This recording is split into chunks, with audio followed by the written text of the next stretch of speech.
Welcome to Second Edition. I'm Becca Warak. And I'm Brendan Porneshny. Coming up on Second Edition, we'll take a look at this year's Candy Cane Lane along with other Christmas activities around the city. But first, we take a look at rising inflation costs. The effects of inflation around the holidays are being felt by Albertans, though the provincial government has given some insight on how to access inflation relief. Whether we're looking at the rising costs of putting food on the table for families or how much money it takes to keep the gas tank in your car full, the rising costs of living and the rise of inflation is straining the wallets of many Albertans. So in this session, the UCP government introduced Bill 2, Inflation Relief Statutes Amendment Act, and so that is happening in the House right now. It's taking place, the debate. And so if that legislation passes, we will see some Albertans, not all Albertans, receiving $100 checks for about 6 months, and so to a total of $600 per child or per senior in the household. For more information on the Affordability Action Plan, go to alberta.ca. Porch pirates have been looting again. When holiday season rolls around, package thefts off of people's porches are happening more than ever. A porch pirate is a thief that steals a package off someone's doorstep or porch without being caught. Around the holidays, online orders are more and more popular, but as more packages are left at people's doors, more thefts of these packages occur. We're asking people to just remain vigilant within your neighborhoods and watch for any sort of suspicious activity. If you see anybody that's coming in that you don't recognize, everyone kind of knows who their neighbors are and stuff. There's really an increase in in people having doorbell cameras too. So that's been a real detriment, or sort of like a real deterrent for the criminals, because they don't want to come up and have their faces, broadcast everywhere, right? For more information on how to prevent porch pirate thefts throughout the holidays, go to edmontonpolice.ca. Edmonton Police Service is celebrating its 10 years of running with recruiters.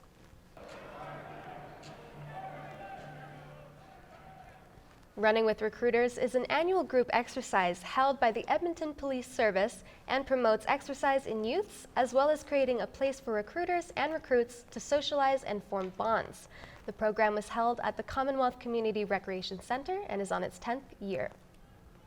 Yeah, there's great value in a program like this because I get to meet people and start a real relationship building process with them.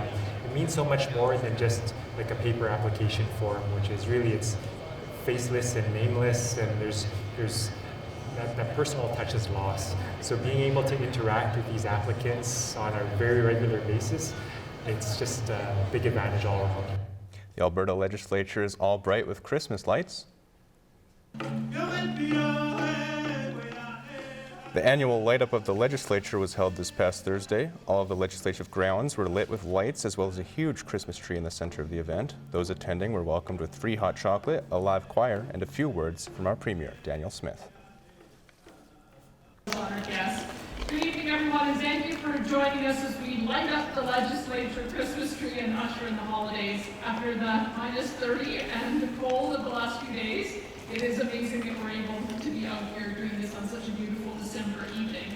The Christmas season is a time for us to spend with loved ones and reflect on the year we're leaving behind as we go into the year ahead.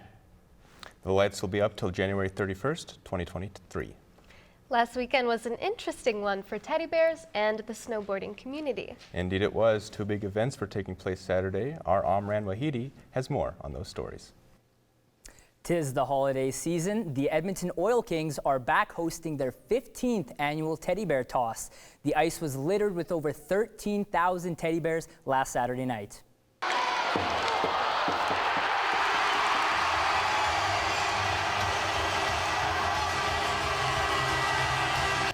Fans of all ages piled in to see new special edition jerseys and anxiously waited till the third period for a goal that made the crowd erupt, sending teddy bears flying to the ice. This game means a ton to me personally. It's the holiday season and everyone needs a little bit of extra cheer, so the fans really show up and really put on a great time. It's raining teddy bears for a good cause and nothing beats it. All proceeds from the event are going towards 630 CHED's Santa's Anonymous to help put smiles on children's faces this holiday. It was a massive weekend for the Edmonton snowboarding community as the FIS Big Air Snowboard World Cup took place at Commonwealth. It was a packed stadium as fans from all over braved the weather to witness history. Edmonton is hosting the first ever style experience to be done in a stadium. The venue will be home to the biggest snowboard jump in history. This has fans of the sport very excited. Personally, I do. You know, it's something that not many people have actually seen. Growing up in Edmonton, we don't really get any snowboarding events, mainly all across the world. So to have a huge event like this that's a leader into the Olympic as a qualifier, I think that's a great way to grow the sport, you know, bring the attraction in and show people what it's all about. The first style experience in Edmonton will also serve as a qualifier for the Olympics. Honestly, I'd love to shred down a hill, but I don't think I would ever go off a jump that big. Oh, absolutely 100%. Like, that takes so much courage to do. I don't know, guys. I think I could easily do it. Thanks, Amrit. Thanks. After the break, we'll find out which Christmas movie is people's favorite. Also, we'll have a look at the perfect gift for this holiday season. Stay tuned.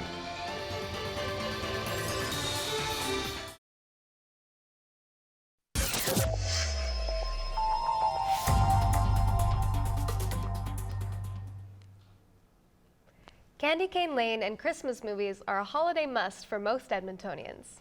It's hard to see a Christmas without them. Join our very own Tristan Mottershed with more on these holiday traditions. For more than 50 years now, Candy Cane Lane has been an ongoing Edmonton tradition. Christmas time is here, the lights are up, and it's as busy as ever. 148th Street was busy this past weekend, and Candy Cane Lane is back and running at full capacity. The entire stretch of road is blocked off, and families and friends can walk up and down this winter wonderland. For over 50 years now, Candy Cane Lane has become a tradition for most Edmontonians and is bringing in new people from outside the city. It's actually pretty cool because we get sent out emails if, for any of us that want to volunteer for the sleigh rides, for the fires, just the community walks and stuff, and it's pretty fun. It brings all the community together. And Sergio is one of many examples of homeowners volunteering for the event this holiday. Everyone is welcome to Candy Cane Lane, and it goes on until New Year's Day. Is Die Hard really a Christmas movie? Everyone has their personal Christmas favorites, but you never really know until you ask. People all over Candy Cane Lane were willing to share their personal favorites. Merry Christmas. Families all over the city are celebrating Christmas in their own way, and everyone has their own traditions. For most families, though, they have a Christmas movie that's waiting to be watched. With a few familiar favorites, some people threw in an interesting twist in their choice of holiday flicks. My favorite movies, the Griswold's Christmas Vacation. My favorite Christmas movie is Home Alone. My favorite Christmas movie is Mean Girls. Nice. I think mine's a little bit better than that. What's that? National Lampoon's Christmas Vacation. That's pretty good. Some personal favorites of my own would be Nightmare Before Christmas, The Grinch, and Home Alone as well.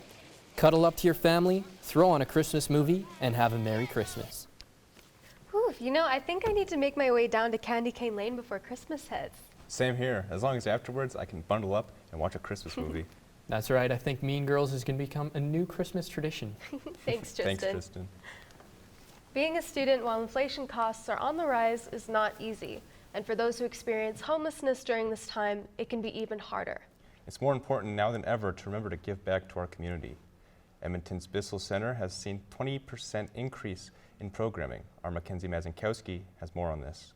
Thanks, guys. I'm Mackenzie Mazinkowski, and today I'm here at the Bissell Center where I got to talk to their Executive Relations and Communications Coordinator. To start, can you tell me a bit about the Bissell Center and the organization as a whole and the kind of work that you do here?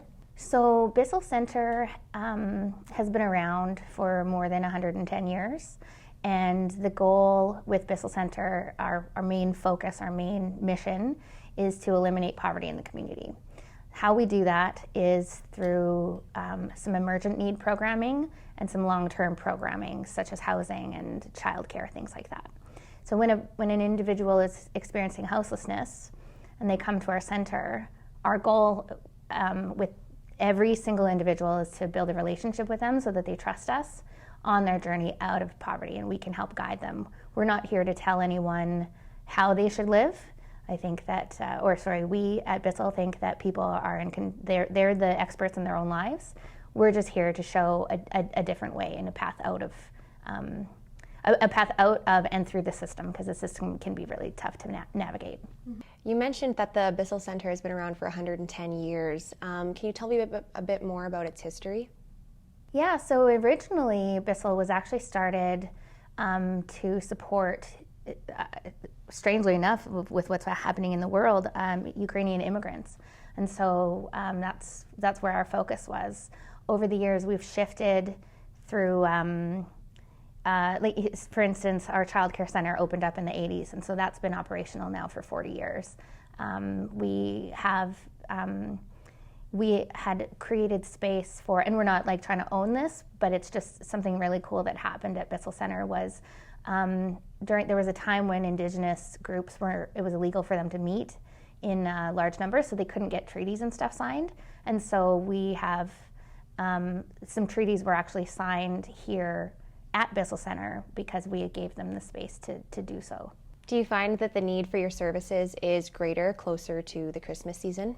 Because of interest rates, not just interest rates, but inflation, and everything is very expensive right now. I'm sure you as a student can acknowledge that and kind of empathize with that. A lot of our programming is actually up by 20% too. Awesome. Well, thank you so much for your time, Scarlett. Yeah. I'm Mackenzie Mazinkowski for Second Edition. Looking for that perfect gift this holiday season for your loved ones while also supporting local businesses? Our Aiden Gannon went to White Avenue and met with a local artist to talk about his one-of-a-kind jewelry and how you can find that special gift for that special someone. Thanks, guys. I'm here with Andrew McCaffrey. He's an artist here at Mars and Venus on White Ave. Andrew, how are you doing today? I'm great, thanks. How about you? I'm great. So obviously you create art. I just want to know first off, how did you start doing this? What brought you into it? It all kind of got to me when I was a very little kid. I was inspired by different forms of pop culture that I really enjoyed when I was young. The Jim Carrey movie The Mask was really big. Then I moved up to a claymation PC game called The Neverhood that just inspired me to start playing with plasticine. And that turned into where I am now, which is molding and casting in precious and semi-precious metals like bronze, silver, and even gold. Take me a little bit into how you create your art. Obviously, you told me you work with semi-precious and precious metals. What is the process that goes into, building a ring or an earring or anything like that? So the jewelry you see on my hands, on my neck, and inside the cabinets here are created through 5 to 6 steps. First, you sculpt it out of a plasticine. Then I make a mold out of silicone. Then I inject wax into the silicone. I then take the wax and I invest it into an investment powder. This is basically called the lost wax process. It's actually more than 1,000 years old. Many different cultures over the centuries have used it. It's where you lose the wax basically by melting it out of a shell and pouring a metal inside. So the metal itself comes from basically 2 to 3 different stages of being molded and sculpted and then finished in the metals that you see here in the store. That's awesome. One last question for you. Sure. It's obviously the holiday season. Who do you think that your art is for? I like to think that my art is for everyone. I try to avoid the stigma that it's just for the spooky crowd, although that's kind of where I come from myself. I try to leave it open to the interpretation of any creative mind that just wants to see a fun and cool looking garment on someone. That's all I've got for you. Thank you so much. Thank you so much, friends. Please help yourself to some little skull candles for the holiday. Well, there you have it. That was the incredibly talented Andrew McCaffrey here at Mars and Venus. If you're looking for that perfect gift for anyone these holidays, definitely support local businesses here on White Ave. For Second Edition, I'm Aiden Gannon. When we come back, we'll learn what to do around the holidays if you're a Grinch who hates Christmas. And we'll see what it's like to build a gingerbread house for the very first time. See you soon.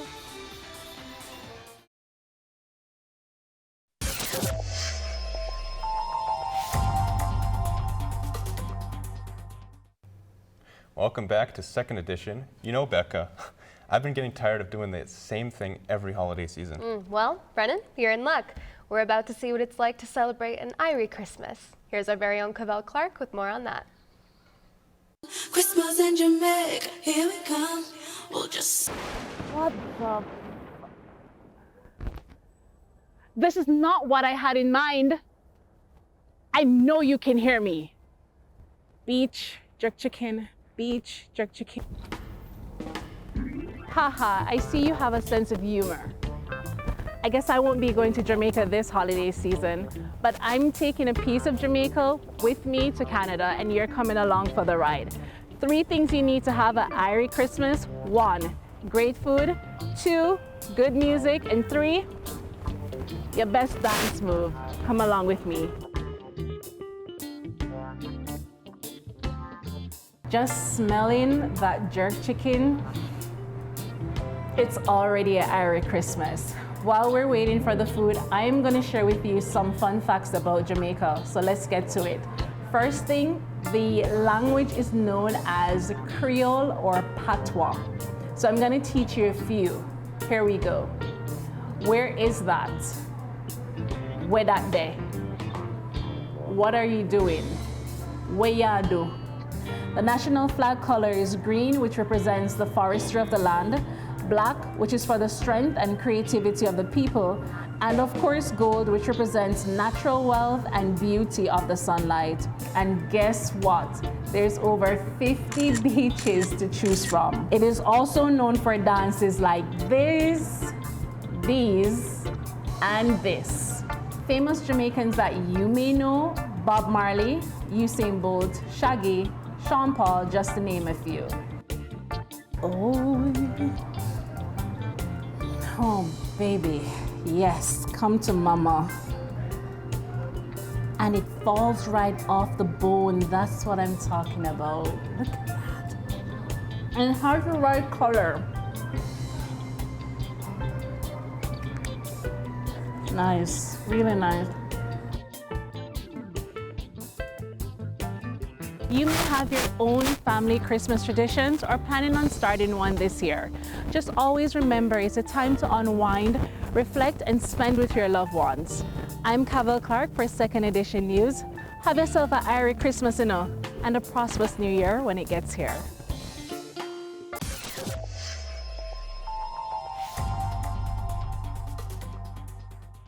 Happy holidays, everyone. I'm Roy Navarro for 2nd Edition, and today we are building a gingerbread house with this lovely gingerbread house kit I picked up on Safeway for roughly $14.99. So yeah, I've never done this before, but the instructions here seem pretty straightforward, so I'll be detailing the whole thing while we're building it. But first off, I feel like my getup right now isn't as festive as it should be, so let's go ahead and get into something better. So give me a second here, folks. See? Better. All right, let's get this thing started then. So I'm guessing this is the frosting here, and here's all the lovely pre-cut parts. And of course, here's the candy that we're gonna be putting on the gingerbread house. Let's go ahead and get this thing started. The first thing that I needed to do was to massage the icing to make sure that it was smooth. I was about to start with the building process, but I forgot to grab a pair of scissors. We have a pair of scissors now. So I have this smooth. I'm gonna go ahead and get these guys out of here. The next step was fairly simple. I cut out the pre-cut gingerbread house pieces and placed them on the table. As soon as they were on the table, I started applying the frosting onto the pieces. Soon enough, I started placing the next couple parts of the house on the base plate. The front and back sections of the house, the side windows, and of course, the roofs. I went ahead and started to apply some of the frosting on the top and sides of the roof. Man, the picture on this thing is so much more detailed. After that, I proceeded to put more frosting around the house. Realizing how sticky my hands were, I took a quick little break and got them cleaned up. With my hands clean, let's go ahead and start putting some candy onto this. Maybe it'll look better with it. Maybe. Anyways, one by one, I put the candy on it and it slowly started to look better and better. And with just a couple more pieces being added, my very first gingerbread house was fully assembled. It may not be the best looking gingerbread house, but it's mine, and I'm pretty proud of what I made. I had a ton of fun making this. I'm gonna bring this to the studio to share it with everyone else. Well, just like that, we have made a gingerbread house of sorts. Doesn't look great, but it's all about the effort. It's all about what you make of it, really. That's the beauty of a gingerbread house. So yeah, My name is Roy Navarro for 2nd edition, and I hope you all have a great Christmas. And that's all we have today on 2nd edition. I'm surprised no one mentioned Die Hard as their favorite Christmas movie. Well, that's probably because it's not a Christmas movie. Well, yes it is, but okay, what do you think is your favorite Christmas movie then, Brennan? Iron Man 3. Iron Man 3, come on, Home Alone. Home Alone. Absolutely. You guys are all crazy. It's Mean Girls. Well, one thing that always gets me into the Christmas spirit is the gingerbread house, and luckily our very own Roy Navarro has brought his wonderful gingerbread house to the studio today for all of us to enjoy. So from all of us at 2nd edition to you, happy holidays.